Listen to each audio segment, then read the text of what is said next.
অনুষ্ঠিত কেবিনেট বৈঠকৰ সিদ্ধান্তৱলী আৰু দ্বিতীয়টো হ'ল অসম চুক্তিৰ ষষ্ঠ অনুসূচী বা 6 শিডিউলৰ ওপৰত বা চেপ্টাৰ 6ৰ ওপৰত সদৌ অসম ছাত্ৰ সন্থাৰ লগত হোৱা আমাৰ আলোচনাৰ সাৰমৰ্ম আজি সদৌ অসম ছাত্ৰ সন্থাৰ লগত ন্যায়াধীশ বিপ্লৱ শৰ্মা কমিটি প্ৰতিবেদন ৰূপায়ণ সম্পৰ্কত আমাৰ দীঘলীয়া বৈঠক এখন অনুষ্ঠিত হয় আমি আগতে আপোনালোকক উল্লেখ কৰা অনুসৰি ন্যায়াধীশ বিপ্লৱ শৰ্মা সমিতি 52টা ৰিকমেণ্ডেশ্যন ৰাজ্য চৰকাৰৰ লগত জড়িত আৰু আজি 52টা ৰিকমেণ্ডেশ্যনৰ 38টা ৰিকমেণ্ডেশ্যন আছু আৰু আমি একত্ৰিত হ'ব পাৰো অৰ্থাৎ আমি যিখিনি বক্তব্য আগবঢ়াইছিলো আছুৱে তাত যিখিনি সংশোধনী আগবঢ়ালে দুইখিনিৰ সংশোধনী দুইটাৰ মাজত বুজাবুজি হোৱাৰ পিছত আমি এক নিৰ্দিষ্ট সিদ্ধান্তত উপনীত হ'বলৈ সক্ষম হওঁ আৰু তাৰ পৰিপ্ৰেক্ষিতত অহা 10 মাৰ্চৰ বাজেট আৰু বিভিন্ন চৰকাৰী অধিসূচনা আৰু আইনৰ জৰিয়তে এই 38টা প্ৰতিবেদনক কাৰ্যত পৰিণত কৰাৰ বাবে ৰাজ্য চৰকাৰে সময়বদ্ধ কৰ্মসূচীৰে আগবাঢ়িব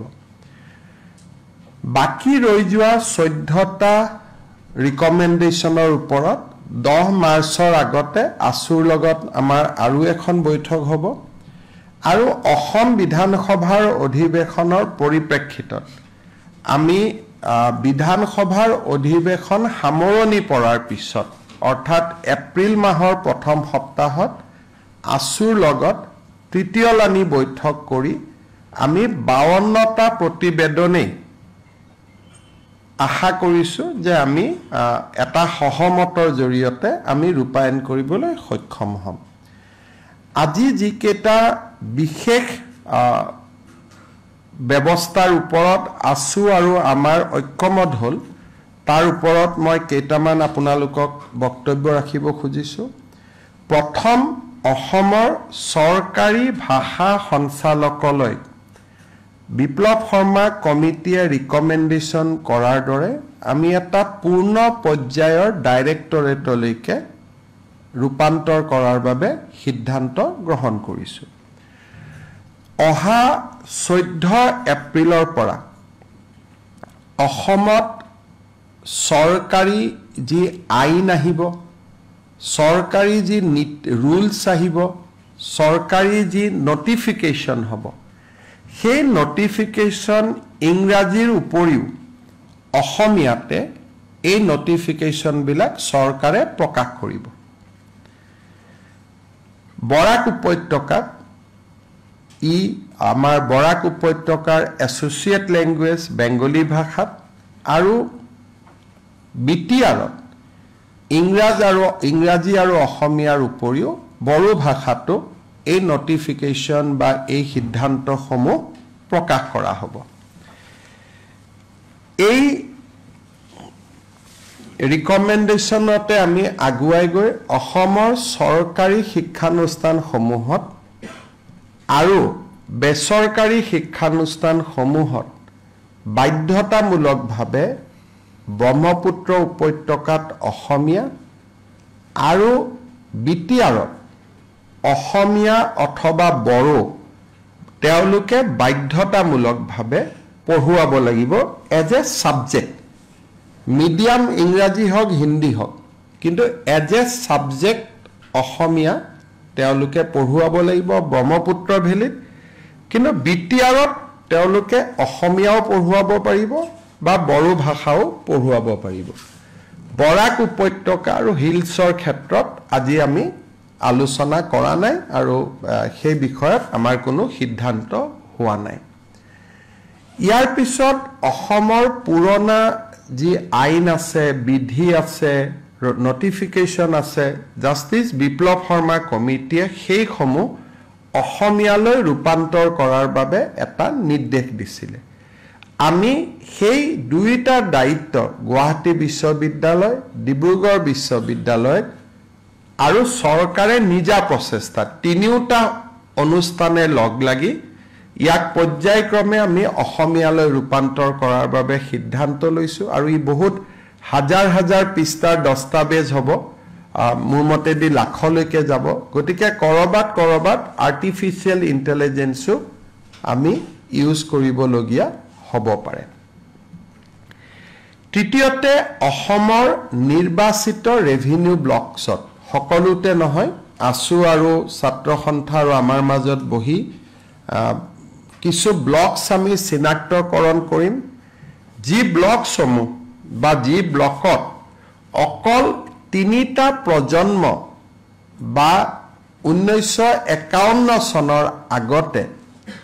অসমলৈ অহা ব্যক্তিয়েহে মাটি কিনা বেচা কৰিব পাৰিব অৱশ্যে এই ক্ষেত্ৰত জনজাতীয় অনুসূচিত জাতি আৰু 6 জনগোষ্ঠীৰ ক্ষেত্ৰত আমি প্ৰমাণপত্ৰ বিচৰা পৰা আমি বিৰত থাকিম আনহাতে এই সিদ্ধান্ত নগৰসমূহত বিশেষকৈ মুখ্য নগৰসমূহত ই প্ৰযোজ্য নহয় এই ৰিকমেন্ডেশনটো অকল ভিলেজৰ কাৰণে আছিল গাঁৱৰ কাৰণে আছিল বা নন মিউনিসিপালিটি ৰেভিনিউ ব্লকত আছিল কিন্তু ছাত্ৰ সন্থাই বিচাৰে যে কিছু নতুনকৈ গঠন হোৱা পৌৰসভা বিলাকতো এই নিয়ম প্ৰযোজ্য হ'ব লাগে তাৰ বিষয়ে আমি চিন্তা চৰ্চা ভৱিষ্যতে কৰিমগৈ ইয়াৰ লগতে আজি আমি এটা ডাঙৰ সিদ্ধান্ত গ্ৰহণ কৰিছো যে চৰ অঞ্চলৰ মাটিসমূহ জাষ্টিস বিপ্লৱ শৰ্মা কমিটিৰ প্ৰতিবেদন অনুসৰি আমি সাৰ্ভে কৰাৰ কাম হাতত লম সাৰ্ভে মানে সেটেলমেন্ট নহয় সাৰ্ভে মানে মাটিখিনি সৰকাৰি যি ৰাজহ ব্যৱস্থাৰ ভিতৰলৈ অনা হয় কিন্তু আমি অত্যন্ত সাৱধানেৰে সৈতে মাইনোটছখনত লিখিছো যে চৰ অঞ্চলত মাটি সাৰ্ভে কৰাৰহে সিদ্ধান্ত হৈছে সেটেলমেন্ট কৰাৰ সিদ্ধান্ত হোৱা নাই অৰ্থাৎ বন্দবস্তি নহব প্ৰথম পৰ্যায়ত সাৰ্ভে হ'ব সাৰ্ভেৰ পিছত বন্দবস্তিলৈ যোৱাৰ আগতে ৰাজনৈতিক সামাজিক সংগঠনসমূহৰ সৈতে কথা বতৰা পাতি ইয়াৰ মডেলিটি আছু আৰু চৰকাৰে নিৰ্ধাৰণ কৰিব গতিকে এতিয়া আমি বন্দবস্তিলৈকে যোৱা নাই মাত্ৰ সেটেল সাৰ্ভেলৈকেহে আজি আমাৰ সিদ্ধান্ত হৈছে এই ধৰণে কেইবাটাও 39টা বিষয়ৰ ওপৰত আজি আমাৰ 38টা বিষয়ৰ ওপৰত আমাৰ ঐক্যমত হয় আৰু এইবাৰ বিধানসভাত এই বিষয়ে বাজেটত আপোনালোকে ইয়াৰ প্ৰতিফলনো দেখা পাব আৰু আমি সময়বদ্ধ ব্যৱস্থাৰে আছুৰ লগত যি মাইনোটছ আমাৰ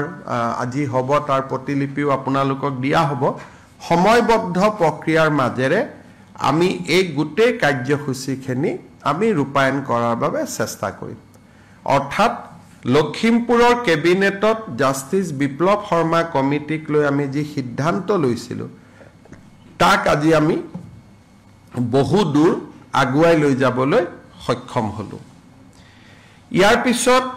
মই যেটো দ্বিতীয় কথালৈ যাব খুজিছো তাত যোৱাৰ আগতে যদি আপোনালোকৰ আছুৰ লগত হোৱা বৈঠকখনৰ সম্পৰ্কত কিবা জানিবলগীয়া আছে আপোনালোকে জানি ললে মই দ্বিতীয় পৰ্যায়টোলৈকে যাব বিচাৰিম So sir, can you say that in a time-bound manner the state government is moving towards implementation of clause 6 in the state? You see that clause 6 is about constitutional, cultural and